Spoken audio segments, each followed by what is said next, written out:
Welcome to Beer Untapped with Perry Miller, the podcast. I'm joined by Seth. Hey, welcome, guys. Thanks for finding us on the internet. Now, these shows originally aired on Brookings Radio, but now they're all here for your enjoyment. I hope you like it. There you go. Sit back, enjoy the show, relax. Let us know if you want to see anything on future shows. As we said, this comes out live in the Brookings area, but enjoy this archive episode. Beer Untapped with Perry Miller.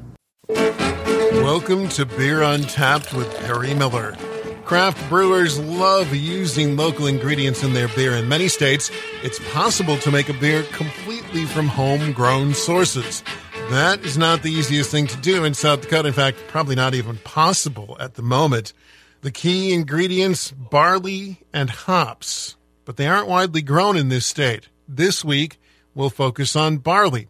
Bob Wyrick is Western Ag Development Representative with the South Dakota Department of Agriculture. He specializes in beer, wine, and distilled spirits and works for Prairie Berry Winery.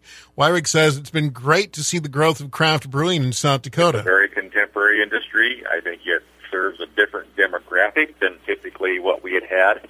And unlike the wine industry, we already have beer drinkers here in South Dakota. So it's not so much of a transition or a segue, over to the craft brews, and certainly, like I said, it serves, a great demographic with a lot of the millennials really supporting the microbreweries. The heart of any beer is malted grain, most often barley. There is some barley grown in South Dakota, but most of it goes to animal feed, and brewers need very specific kinds. Barley production in South Dakota has typically been utilized for feed purposes without really a lot of, great connection to the brewing industry.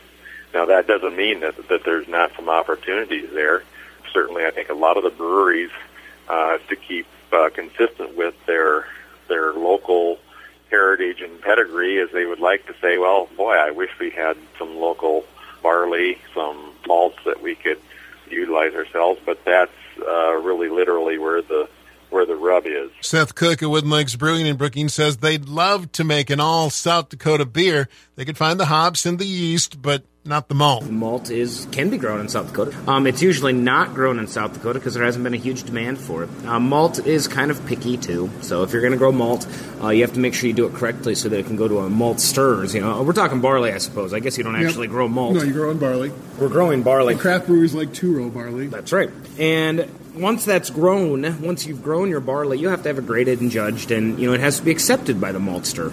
If the barley is not accepted for malting, what you've done is you've grown feed barley. As Bob explains, that's another key missing factor in South Dakota, the maltster. You just can't throw a bunch of barley into the brew kettle and start brewing beer. It actually has to be malted, which is the process of starting the germination, essentially either then letting the barley dry as in a four-malted product, or toasting it or roasting it, however you want to do that.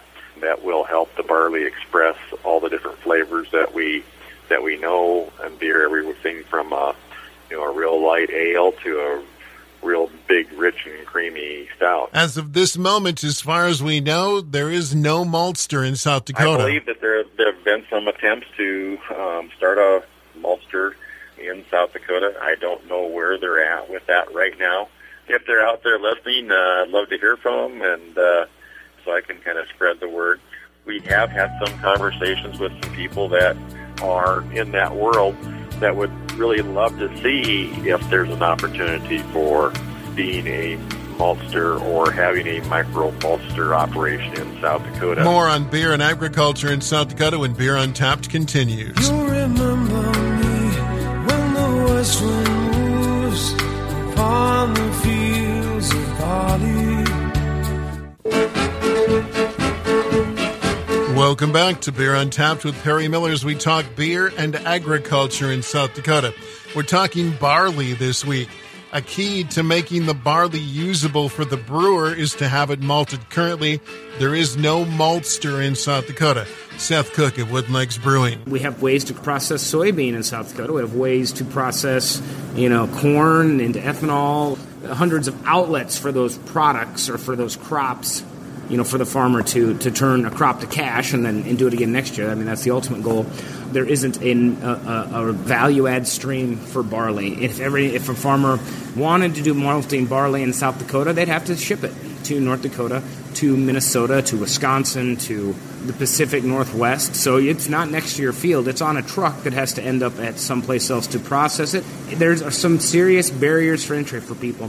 What South Dakota could see, and I think what we could do to help that, is maybe find a way to do a malting facility here. But that's a big investment. That's not a small undertaking, and that's not a hobby. In addition, Bob Wyrick with the South Dakota Department of Agriculture says becoming a maltster is not easy. Certainly it takes a fair amount of skill and talent and probably some experience there to make good malt.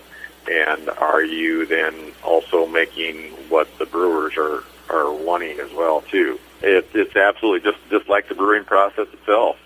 It's a matter of not only what the barley looks like when it comes in out of the field, all the way to the temperature and the length and humidity and all sorts of other things through the malting process. So for now, barley remains a very minor crop in South Dakota. It wouldn't take very many producers to produce quite a bit of barley and probably supply almost every craft brewery in the state. Does that mean that's a good market or a good business model?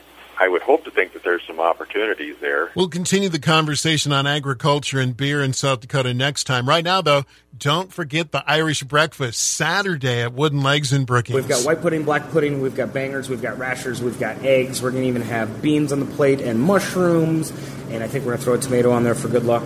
And it's going to be served on the 18th. So it's the morning after St. Patty's Day, which is usually pub crawl morning. I think it is again this year.